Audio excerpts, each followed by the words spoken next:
शिवशंभू उद्योग समूहाचे संस्थापक दीपक विमलजी यांच्या मार्गदर्शनाखाली शिवशंभू उद्योग समूहाचा 9वा वर्धापन दिन मोठ्या उत्साहात पार पडला।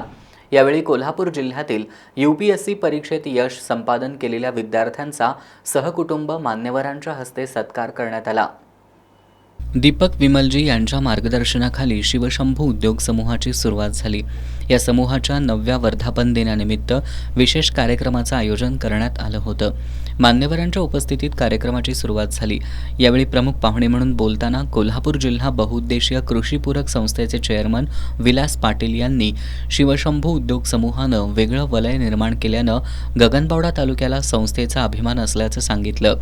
दीपक विमलजी यांनी अत्यंत कठीण परिस्थितीवर मात करत संस्थेची उभारणी करत गरुड भरारी घेतल्याचं गोकुळचे संचालक बयाजी शेळके यांनी सांगितलं।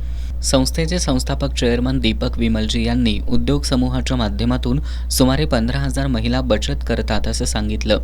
या बचतीतून कुटुंबाला लागणारं आवश्यक गृहोपयोगी वस्तू कमी मुबलक दरात देतो।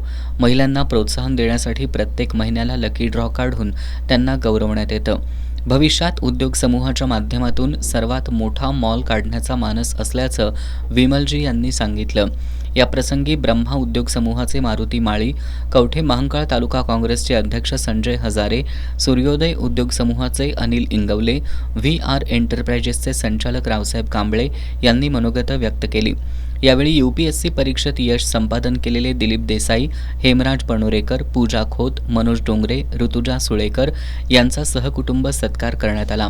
कार्यक्रमाला प्रसाद गुरव, धुंदवडेचे सरपंच MG पाटील, PG शिंदे, भिकुदास मांडवकर, आनंद लोहार, संतोष कांबळे, कळे सरपंच सुभाष पाटील, दीपक कांबळे यांच्यासह गगनबावडा, पन्हाळा, राधानगरी, करवीर तालुक्यातील महिला उपस्थित होत्या।